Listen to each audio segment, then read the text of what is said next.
Good morning, students. Okay, today I'll move forward with the gastrointestinal tract. And yesterday we basically discussed about the products as well. Okay, and there are some other products which are also involved in the gastrointestinal tract. Okay, so now this is a diagram of a mouth and as per respiratory tract. Okay, where pigmented in the mouth, pigmented and non-pigmented micrococci are basically present. Gram-positive aerobic spore bacilli, coliforms, proteus, and lactobacilli, as well as the anaerobic micrococci, anaerobic streptococci, Vibrios, fusiform bacteria, bacilli, coronium species, even actinomycetes and mycoplasmas. Okay, as well as Neisseria and bacterioids in the gum pockets and the tonsils. Okay, so what is basically, or what are the conditions, okay, which are present in the mouth? Okay, so the microbes, okay, which are basically abundant in the mouth, okay, coat all the surfaces of the oral cavity. However, different structures such as teeth or cheeks and some of the host unique communities of both aerobic and anaerobic anaerobic microbes and some factors which also appear to work making making the mouth hospitable to various microbes. For example, chewing allows microbes to mix better with the saliva so that they can be swallowed or spit out more easily. Okay, for example, saliva, which contains an enzymes including lysozyme, can also damage the microbial cells. And to recall, if okay, to recall the last lectures, lysozyme is basically a part of the first line defense in the innate immune systems and leaves beta-1,4 glycosidic linkages with the N-acetyl glucose amine and N-acetylmuramic acid in the bacterial peptidoglycan. Okay, and additionally there are also other fluids which contain immunoglobulins and phagocytic cells which are produced in the gingival spaces. Despite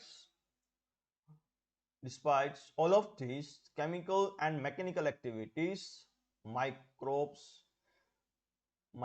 are one of the biggest community in the mouth. Okay, so what are the other conditions of the or the general other microbial floras, and what are the functions of the other general microbial floras? Okay, now please have a look of the gastrointestinal tract and the major members of its microbiota, as well as the taxa representative of microorganisms found in the healthy adults. Okay, now starting with this one. Okay, liver, and basically in the esophagus section where Prevotella, Streptococcus, Veillonella. Okay, and in this section here, okay, which is a stomach section where Heliobacter, Proteobacteria, Bacteroidetes, Actinobacteria, Fusobacteria, and Firmicutes. Okay, and stomach typically has the bacteria only when the pH has been raised, and more probably there are more of a transient flora than the permanent flora of the stomach.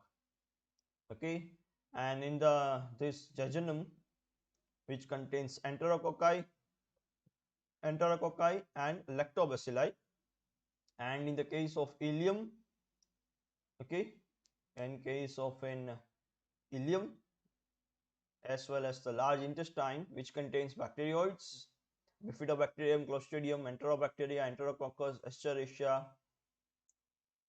Eubacterium, Klebsiella, Lactobacillus, Methanobrevibacter, Peptococcus, Peptostreptococcus, Proteus, Ruminococcus, Staphylococcus, and Streptococcus.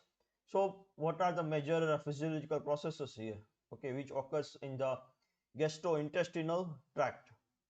Okay, first one is the secretion of acid, okay, which leads to digestion of a macromolecules. And in the small intestine, the continuous digestion and absorption of monosaccharides, amino acids, fatty acids, water, and the pH is about 4 to 5 in the small intestine. Okay, in the large intestine, absorption of bile acids and vitamin B12, and the pH will be around 7. Okay, these are the basic conditions of a gastrointestinal tract. Okay, so the digested food, okay, which basically uh, involves the small intestine as well as large intestine. Okay, now starting with the whole of a process. Okay, when food basically leaves a oral cavity, it travels through the pharynx or the back of the throat and moves through the esophagus, and basically which carries food from the pharynx to the stomach without any addition of the digestive enzymes, Now the stomach produces mucus. Okay, now the stomach produces mucus to protect its lining against the acid which will be produced by the stomach. Okay, and the digestive enzymes and the acid will now be produced in the stomach, and the partially digested food then leaves the stomach through the pyloric sphincter, reaching the first part of the intestine called the duodenum. Okay, where you can see clearly where the duodenum is. And the pancreatic juice, which includes enzymes and bicarbonate ions, is released into the small intestine to neutralize the acidic material from the stomach for assisting the digestion process. And the bile produced by the liver, okay, now the bile which is produced by the liver but stored in the gallbladder will be now released into the small intestine to emulsify the fats so that they can travel in the watery environment of the small intestine. And the digestion continues in the small intestine, where majority of nutrients contained in the foods are absorbed, and the simple columnar epithelial cells called enterocytes line the lumen surface of the intestinal folds called villi. Okay, and each enterocyte has a smaller microvilli on the cellular apical surface that increase the surface area to allow more absorption of nutrients to occur basically. Okay, uh, TY students, please call other students and tell them to join the lecture. Okay, I can see there are just 7 students, okay, who have joined the lecture. Please call other students for the lecture. Now moving forward with the digested food. Okay, I'm waiting for half a minute. TY students, call other students and tell them to join the lecture. There are very low number of students in the class right now.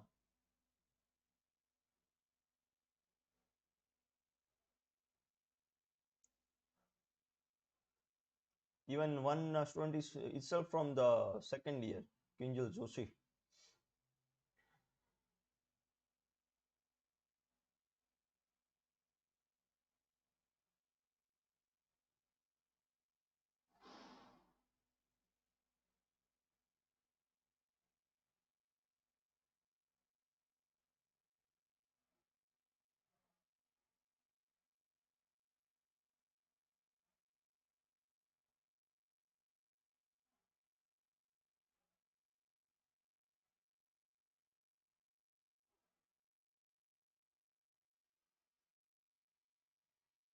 third year students, please call your students of your class. So why they have still not joined the lecture?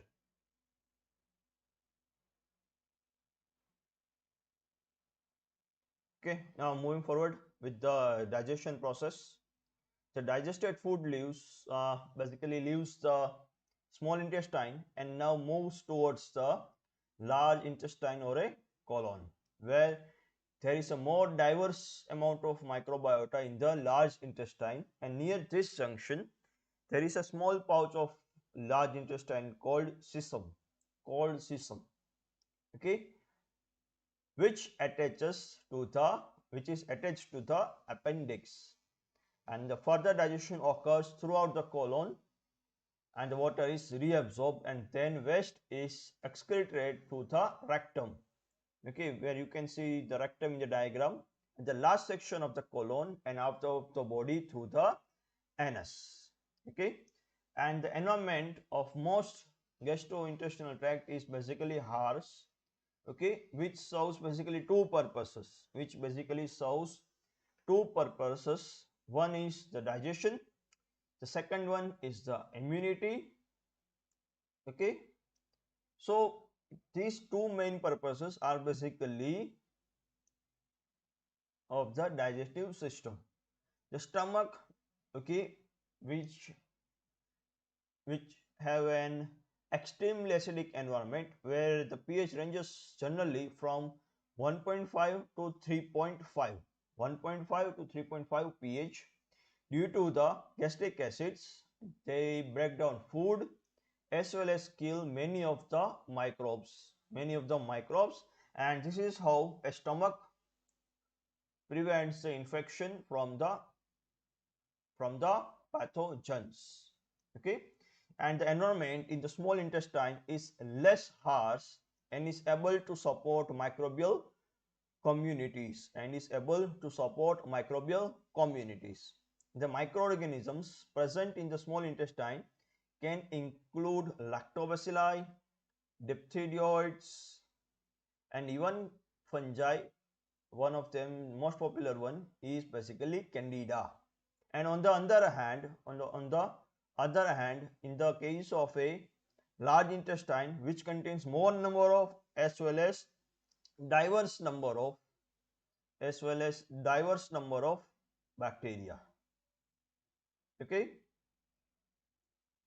And these microbes include bacterioids, okay, Periwatella firmicutes, okay. Even some of them are methanogenic archaea, and some fungi are also present among the other species of bacteria. And these microbes basically aid in the digestion and contribute to the production of the feces and the waste excreted from the digestive tract and flatus. And the gas may be produced from the microbial fermentation of the digested food, and they can also produce valuable nutrients also. For example, lactic acid bacteria such as bifidobacteria can synthesize vitamins such as vitamin B12, folate, riboflavin, okay. So it can produce various other substances also. And the E. coli, which is found in intestine, can also break down food and help the body produce vitamin K, which is important for the blood coagulation, okay. Now here you can clearly see from the small intestine, okay, where the fragments of the food are larger, will further breakdown, okay, will be further breakdown to a smaller fragments in the large intestine, okay. Now these are the products which are produced in the intestine, okay. And the continuous movement of the materials to the gastrointestinal tract also helps us to move transient pathogens out of the body, okay. In fact, feces are composed of approximately 25% microbes and 25% sloughed epithelial cells, 25% of the mucus, and about 25% of undigested or digested food even. Okay, and finally normal microbiota provides an additional barrier to infection via a variety of mechanisms. For example, these microbes basically outcompetes the potential pathogens for space and nutrients within the intestine, and this is known as competitive exclusion. This is known as competitive exclusion. And the members of the microbiota may secrete proteins like toxins, which are also known as bacteriocins, which are basically able to bind to the specific receptors on the surface of the susceptible bacteria. Okay, so as I told you, thermal microbiota are basically involved in the variety of processes. One of them is vitamin synthesis, amino acid synthesis, gas production, odor production, organic acid production, glycosidase reactions, as well as the steroid metabolism, Okay, so vitamins which are produced are thiamine, riboflavin, pyridoxine, B12, K. Amino acids which are produced are asparagine, glutamate, methionine, tryptophan, lysine, and various other amino acids. Gas production, carbon dioxide, methane, and hydrogen. Odor production, H2S, hydrogen sulfide, ammonia, amines, indoles, catol, as well as the butyric acids, organic acids, acetic acid, propionic acids, and even butyric acids. Okay, glycosidase reactions which are involved are beta glucuronidase, beta galactosidase, beta glucosidase, alpha glucosidase, and alpha galactosidase. And sterile metabolism in which bacteria involved are esterified or dehydroxylated or oxidized or reduced steroids.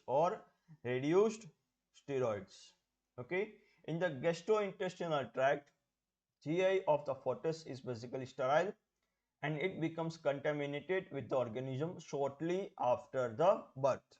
Okay, in the case of a breastfed children, generally lactobacillus bifidus, enterococci, colon bacilli, and staphylococcus are involved. And in the bottle fed children, okay, which are fed using a bottle, okay, generally lactobacillus acidophilus, enterococci, and colon bacilli are found. Okay, now overview of the gastrointestinal tract, which includes stomach. pH is very low and is generally sterile. And in the small intestine, lactobacilli, streptococci, enterobacteria, even the bacteroids are present. In the case of a large intestine, anaerobic streptococci, anaerobic lactobacilli, Clostridium species, bacterioid species, coliforms, enterococci, proteus, pseudomonas, and candida. Now moving forward with the genitourinary tract, okay, where the microbial flora of genitalia of man, okay, which includes lactobacilli, Gardnerella vaginalis, alpha hemolytic streptococci, bacterioid species, Chlamydia trachomatis, which is basically an opportunistic pathogen also, okay, and urea plasma ureaticum. I think there is a mistake here. There will be no Gardnerella vaginalis. Okay, in the case of a microbial flora of the vagina, okay, where lactobacilli, bifidobacterium, peptostreptococcus, propionibacterium, staphylococcus, streptococcus, corynebacterium, Neisseria, Haemophilus, Enterobacteriaceae, non-pathogenic Treponema, and Candida species, of which Treponema sometimes may be opportunistic pathogen. Candida are purely opportunistic pathogens, and the main bacteria which will be involved in the case of microbial flora of vagina will be lactobacilli. Okay, so what are the other functionalities of the urinogenital systems?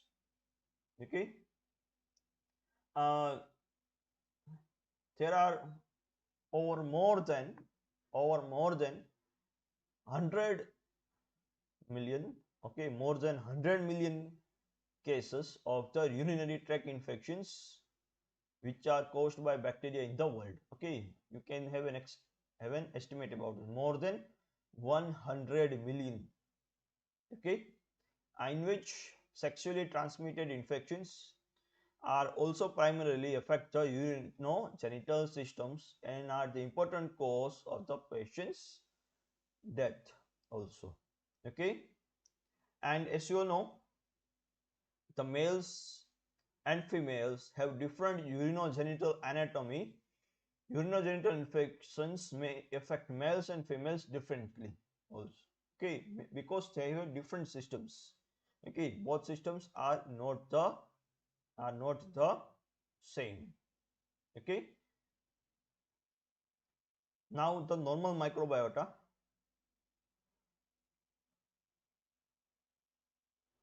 okay, of the urinogenital system. Okay, and what are the basically other different mechanisms which are involved? So the normal microbiota of the different body sites provides an important non-specific defense against infectious diseases, and the urinogenital tract is no such exception. In the case of both man and woman, however, the kidneys are sterile. Okay, please note, the kidneys are sterile, and also urine does contain some antibacterial components. Bacteria will grow in urine left out at room temperature. Therefore, it is primarily the flushing action that keeps ureter and the bladder free of microbes. Free of microbes. Okay. Now, as we move below the bladder, okay, where the normal microbiota of the male urinogenital system is found primarily with the distal urethra, which includes bacterial species which are basically commonly associated with the skin microbiota. But in the case of women, the normal microbiota is found with the distal one-third of the urethra and the vagina. And the normal microbiota of vagina becomes shortly established after birth, and they have a complex and dynamic population of bacteria that fluctuates in response to the environmental changes also. And the members uh, of the vaginal microbiota also play an important role in non-specific defense against vaginal infections as well as sexually transmitted infections by occupying the cellular binding sites and competing for the nutrients. In addition to this, the production of lactic acid by the members of the microbiota provides an acidic environment which also serves as a defense against a variety of infections, but not against the candida. Okay, not against the candida which can grow at a lower pH.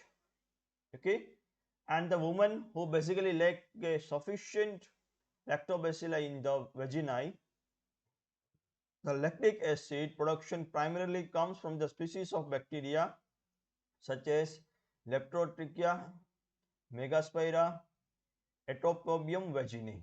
Okay, and basically lactobacilli species use glycogen from the vaginal epithelial cells for the metabolism and the production of the lactic acid, and this process is tightly regulated by hormone estrogen. Okay, so in the case of more particularly the levels of the estrogen also are correlated with the levels of vaginal glycogen. Okay, for example, increased level of estrogen are correlated with the increase in the level of vaginal glycogen as well as the increased production of the lactic acid and a lower vaginal pH. Okay, therefore decrease in estrogen during the menstrual cycle and with the menopause in females are basically associated with the decreased level of vaginal glycogen and lactic acid and can have a higher pH. Okay, and in addition to the lactobacillus species uh, also contribute to the defense against infectious disease through their production of the hydrogen peroxides and bacteriocins such as antibacterial peptides also. Okay, such as antibacterial peptides also. Okay, now moving forward, almost we have completed all of the systems of the human microbial systems. Now moving towards the generalized or system. Okay, I have made a table, included a table in the slide, which will be helpful to study the normal microbial biota, which you can also use during your exam, okay, and it will be very easy for you to study through this table. So I'm just going to read out the contents of the table one by one.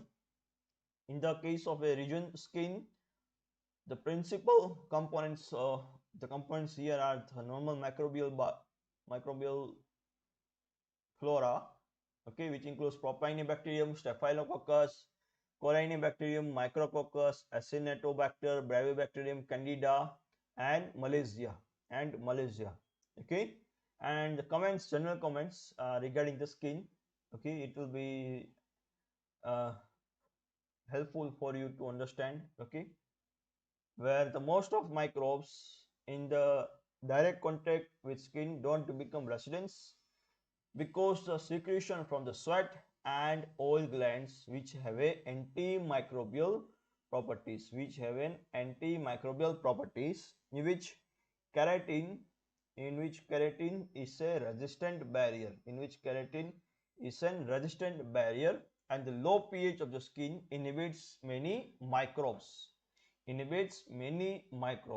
and the skin also has a relatively low moisture content. And the next one is conjunctiva. Okay, Staphylococcus epidermidis, Staphylococcus aureus, diphtherios, Propionibacterium, Corynebacterium, Streptococci, and Micrococci. Okay, comments, the conjunctiva, a continuation of the skin or the mucous membrane, basically contains the same microbiota on the skin, where tears and blinking also eliminate some other colonizing bacteria. Now in the case of nose and throat, upper respiratory system, where Staphylococcus aureus, Staphylococcus epidermidis, and aerobic diphtherioids in the nose. Okay, where Staphylococcus epidermidis, okay, Streptococcus pneumoniae, Haemophilus, and Neisseria in the throat. And also some microbiota are potential pathogens. Their ability to cause disease is reduced by the microbial antagonism. Okay, you all know what do you mean by antagonism. Okay, we have studied in your semester 4. The nasal secretions kill or inhibit many microbes and mucous membrane and have a ciliary action which removes many microbes. And in the mouth, the examples are Streptococcus, Lactobacillus, Actinomyces, Bacterioides, Veillonella, Neisseria, Haemophilus, Fusobacterium, Treponema, Staphylococcus, Corynebacterium, and Candida. Okay, as you all know, mouth have an abundant amount of moisture, warmth, and the constant presence of the food make the mouth an ideal environment that supports very large and diverse microbial populations on the tongue, cheeks, teeth and gums. Biting and chewing, the tongue movements and the salivary flow basically helps to dislodge microbes. And the saliva also contains several antimicrobial substances which we have discussed in the lecture. Okay, in the case of a large intestine where E. coli, bacteroids, Fusobacterium, Lactobacilli, Enterococcus, Bifidobacterium, Enterobacter, Cetrobacter, Proteus, Klebsiella and Candida. Okay, and the large intestine basically contains large number of resident microbiota in the body because of its availability of moisture as well as the nutrients from the food. Mucus and the periodic shedding. Okay, mucus, the periodic shedding of the lining prevents the many microbes from attaching sorry from attaching to the lining of the gastrointestinal tract, and the mucosa produces several antimicrobial chemicals also. And diarrhea also flushes out some of the normal microbiota along with some of the pathogens, okay, which are also flushed out of the body. Now the urinary and the reproductive systems, okay, where the common examples are Staphylococcus, Micrococcus, Enterococcus, Lactobacillus, Bacteroides, Arabic diphtheria, Pseudomonas, Klebsiella, Proteus in urethra, Lactobacilli, Streptococcus, Clostridium, Candida albicans, and Trichomonas vaginalis in the case of vagina. And the lower urethra in the both the sexes, male and female, has a resident population, and the vagina has its acid tolerant population of microbes because of the nature of its secretions. Okay, but it may vary according to the conditions of their menstruation cycle also. Okay, according to the conditions of the menstruation cycle and the periods. The mucus and the periodic shedding of the lining prevents some microbes from attaching to the lining, and your urine flow mechanically basically removes the microbes, and the pH of the urine and urea are basically antimicrobial, and the cilia and mucus expel microbes from the cervix of uterus into the vagina, and the acidity of the vagina also inhibits or kills the microbes. But one such exception which can go easily, it's an opportunistic pathogen candida. Okay, and which are the other factors which basically influence the normal microbial biota? Okay, normal microbial biota, which are the other characters which basically influence normal microbial biota? First character is basically the composition of normal flora of the intestine can be influenced by the various factors such as strong emotional stress. Okay, if you have any stress, various emotions. Okay, food, it's one of the most important factor, and changes in air pressure due to the altitude as well as the starvation. And it should be noted that in the case of diarrhea, as a result of the rapid movements of the intestinal contents, and the intestinal flora basically undergoes a considerable change. Okay, basically undergoes a considerable change, and the alteration of flora and also occurs in persons receiving antimicrobial treatments from the by using antibiotics. Sometimes sometimes organic susceptible to the antibiotic being administered may be replaced by the antibiotic resistant strains also. Okay, so it may be possible. And very other factors are diet, bile acids which are secreted in the duodenum from the gallbladder, the presence of antibodies secreted in the intestine. However, these factors, how they work, are still not clear, but the evidence suggests that their influence may be negligible. Okay. Now, which are the sterile sites of the human body? Okay. Which are the sterile sites of the human body where even a single microbe is not found? If there is any microbe, even a single, okay, has been detected, it indicates a disease condition, okay, or a infection. It indicates an infection. Body fluids which includes are basically sterile includes blood, cerebrospinal fluid, synovial, pleural, pericardial, peritoneal, and other exudates which are normally sterile or transiently infected by the microbes. Okay, so we can detect the microbes only in the case of infection, only in the case of infection. So that is the reason word transient is used here. Okay, and some microbes from the mouth and the gastrointestinal tract can invade even bloodstreams in the healthy individuals. For example, during your during when you are brushing teeth, and when the over bowel movement during the infections also. Okay, and these organisms are rapidly moved and are of little significance, and thus the isolation of an organism from the body fluids should be considered significant unless the specimen is contaminated during the collection. Because why it should be considered significant? Okay, because it indicates the higher chances of the infection in your body. Okay, in your body. Okay, so I am ending my lecture. Please comment present sir for the attendance. Please comment present sir for the attendance,